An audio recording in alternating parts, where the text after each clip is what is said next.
Intanto buongiorno a tutti. La vicenda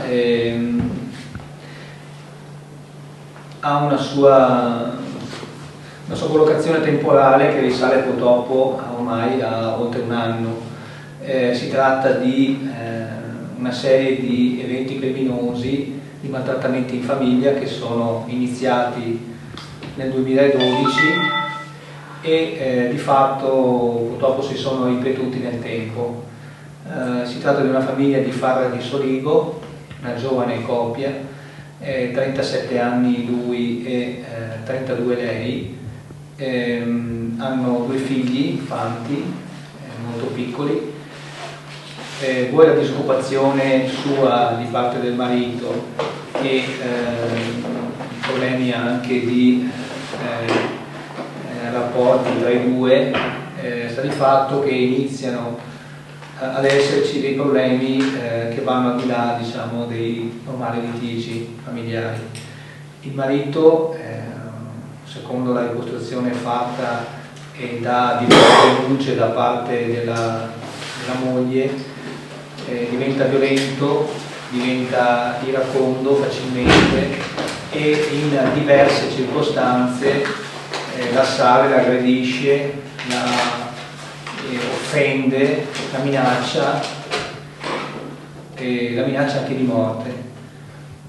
La donna è costretta a subisce per diversi mesi queste violenze sia fisiche che psicologiche, se non che poi decide a gennaio di quest'anno di andare via, e si consulta con un legale e decide di allontanarsi dalla famiglia.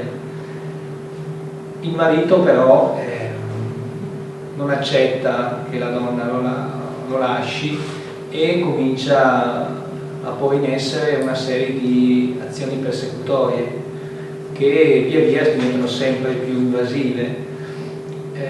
Tra queste alcune ad esempio che lo portano sul posto di lavoro della donna, con il rischio anche per la donna di perdere il posto di lavoro, perché i titolari non accettano che quest'uomo vada lì ad urlare, a far casino. Ma la fabbrica questa? No, la donna lavora come commessa in un bar, sì, in un locale, diciamo, e l'uomo purtroppo la importuna e non perde occasione per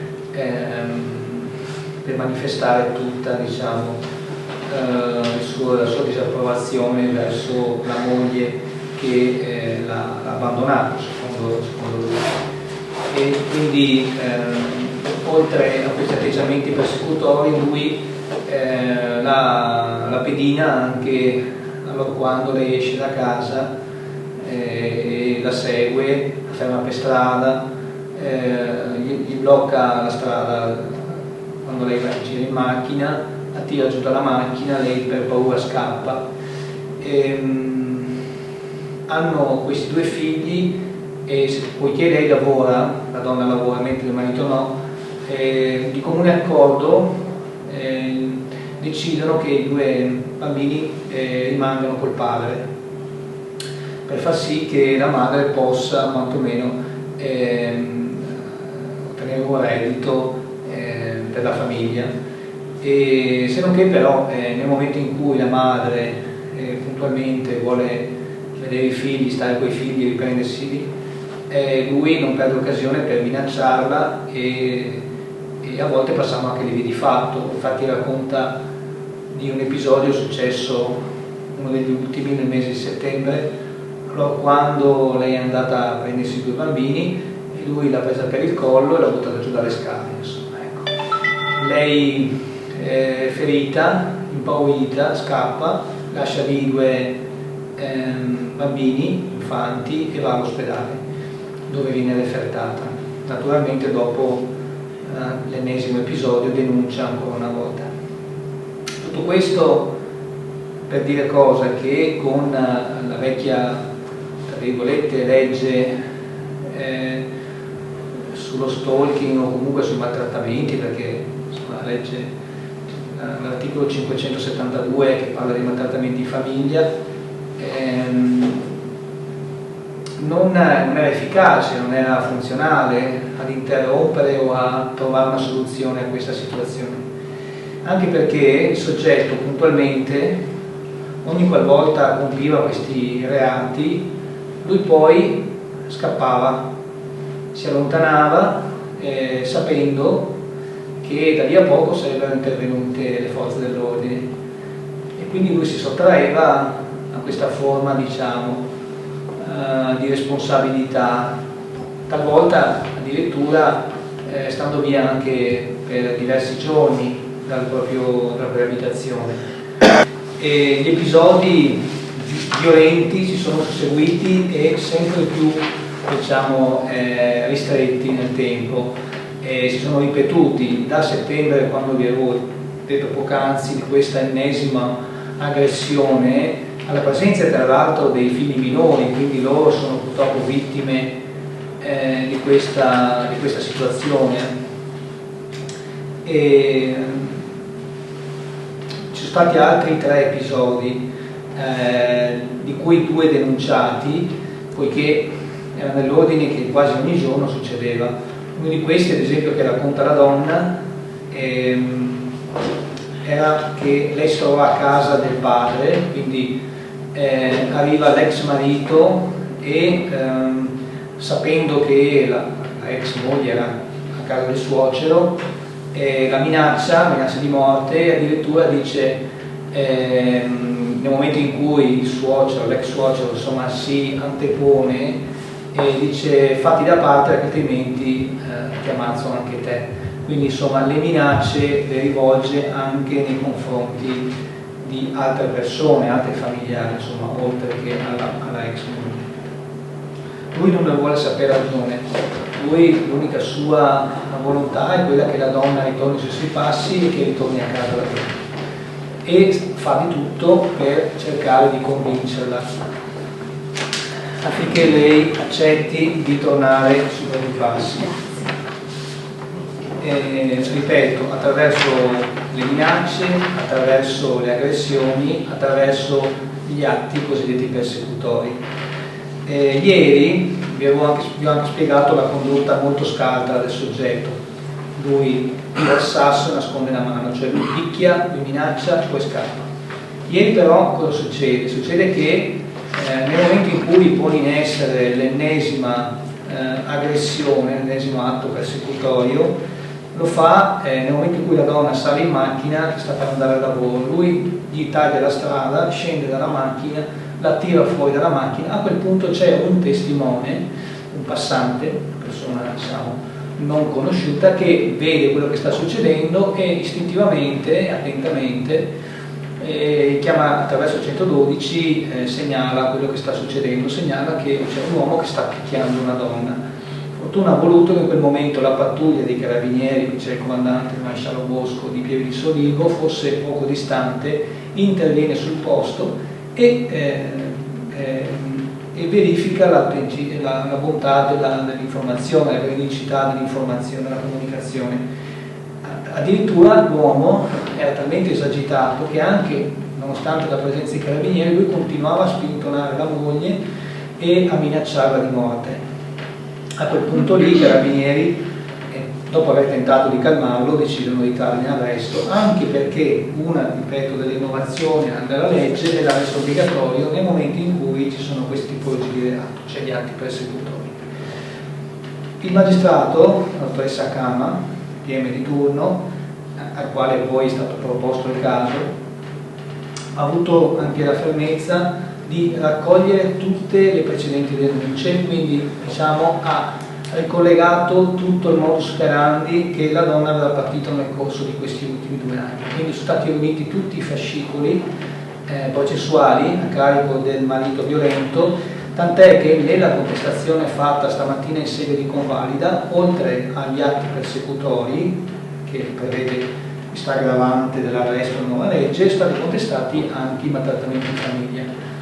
Quindi questi per tutti i fatti che sono avvenuti in epoca precedente alla separazione di fatto tra i 2 coniugi. È stato convalidato l'arresto e sono stati chiesti termini di difesa da parte del legale, quindi il processo verrà celebrato a metà novembre, fine novembre circa, se non che nel frattempo il magistrato ha applicato anche lì la nuova normativa e quindi il divieto di contatto con la parte offesa, se non semplicemente nel momento in cui ci deve essere lo scambio dei figli, perché quello loro malgrado ci deve essere, insomma. Quindi non può avvicinare, divieto di avvicinamento, non può avvicinare la vittima né nel posto di lavoro, né nella propria abitazione, né a scuola, né in tutte le condizioni per le quali non sia previsto solo e semplicemente per, diciamo, la gestione dei figli, come, diciamo, prima misura di prevenzione. E poi ci sarà il processo. Questo nel frattempo il signore è in carcere? No, nel frattempo il signore è libero, però, diciamo, sotto la lente di ingrandimento. Seguirà queste indicazioni? Se seguirà queste indicazioni, beh certo, qualora dovesse ipoteticamente, ma non credo sia la sua volontà, trascendere oltre, sicuramente poi la situazione diventa sicuramente molto più grave per lui, ma insomma, ecco, in questo caso questa è stata la prima fase della vicenda, cioè intervenire per metterlo in condizioni di non poter più fare nulla, insomma, ecco, quantomeno. Ecco, relativamente alla nuova legge sul femminicidio, in cui vi ho dato, diciamo, una cosa molto sintetica ma importante, cosa porta? Noi faremo tra l'altro il 30 di novembre, sabato la mattina, al Teatro da Ponte una conferenza allargata agli addetti ai lavori, conferenza di sindaci, naturalmente siete tutti invitati, verrete invitati anche ufficialmente voi giornalisti per dare ampio spazio all'opinione pubblica e ci saranno poi anche gli studenti delle classi superiori. Spesso è successo che abbiamo ricevuto anche delle segnalazioni da parte dei dirigenti scolastici. Allora, quando alcuni ragazzi vanno a scuola magari o raccontano oppure portano sul corpo i segni di violenze subite da parte dei genitori, o allora quando magari accidentalmente si frappongono tra il padre e la madre per cercare magari di difendere la madre o il fratello o la sorella, e purtroppo loro magari sono vittime. Quindi anche loro, che sono, diciamo, tra virgolette, spettatori di queste violenze, sono chiamati a conoscere quello che sono le potenzialità. Tra queste, quelle più importanti, è l'innovazione, la modifica rispetto al passato. Rispetto al passato, quando si parlava di stalking, si proponeva che tra i due non ci fosse più un rapporto di legame. In realtà, se vedete bene, la relazione affettiva può essere contestata anche in un ambito familiare. L'ammonimento, ad esempio, viene citato questo in presenza di percosse o lesioni, cioè considerati reati sentinella, può ammonire il responsabile aggiungendo anche la sospensione della patente, quindi come forma di deterrenza da parte del prefetto. E quindi si estende, come vi ho detto, alla violenza domestica anche quella già prevista nella misura preventiva dello stalking. Vedete, poi quello che vi dicevo prima, non sono ammesse segnalazioni anonime, ma è garantita la segretezza delle generalità del segnalante.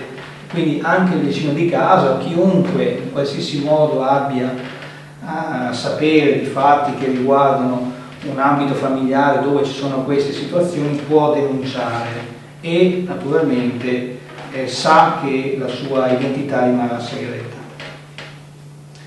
L'arresto obbligatorio, ecco, fondamentale, forma di deterrenza, penso la più importante, perché se si arriva a applicare un arresto obbligatorio vuol dire che sicuramente l'attenzione come forma di deterrenza anche da parte dell'autorità giudiziaria è massima.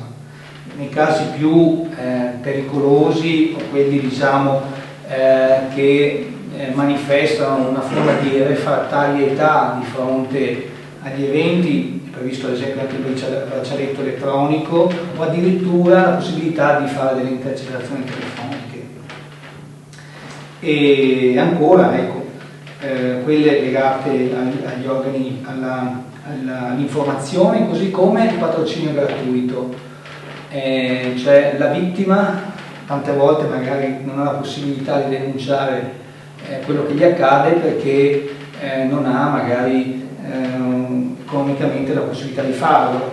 In realtà anche questa legge adesso tutela queste persone attraverso il patrocinio gratuito, quindi un legale che possa dare dei consigli, che possa seguire comunque la vittima in tutte quelle che sono poi i passi successivi. La possibilità, ecco, di accoglienza, perché anche a noi forze dell'ordine in passato accadeva che nel momento in cui si presentava una persona, una donna vittima di violenze, tra virgolette, non c'era la possibilità poi di trovare una locazione dove farla stare, e talvolta la donna era costretta a dover ritornare a casa dal marito, quindi questa era a volte anche una difficoltà nel formalizzare la denuncia, perché temeva che tornando a casa potesse essere aggredita ancora una volta. Quindi la possibilità di trovare degli alloggi, diciamo, che possano ospitare le persone vittime di violenza. Per quanto riguarda gli stranieri, una cosa a favore e una cosa a sfavore. Quella a favore che vi ho citato è quella che le donne vittime di violenza possono chiedere il permesso di soggiorno per motivi umanitari. Quella a sfavore che il marito straniero violento immediatamente può essere chiesta la revoca del permesso di soggiorno, quindi l'allontanamento dallo Stato italiano.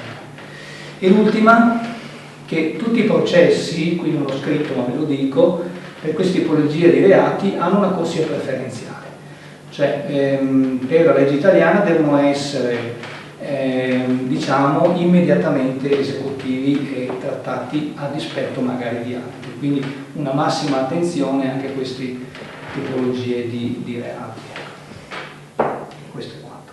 Alle donne straniere viene concesso un permesso di soggiorno temporaneo? Sì, per motivi umanitari. Al marito può essere revocato? Al marito può essere revocato, può essere, deve essere revocato, insomma, ecco, la legge prevede questo.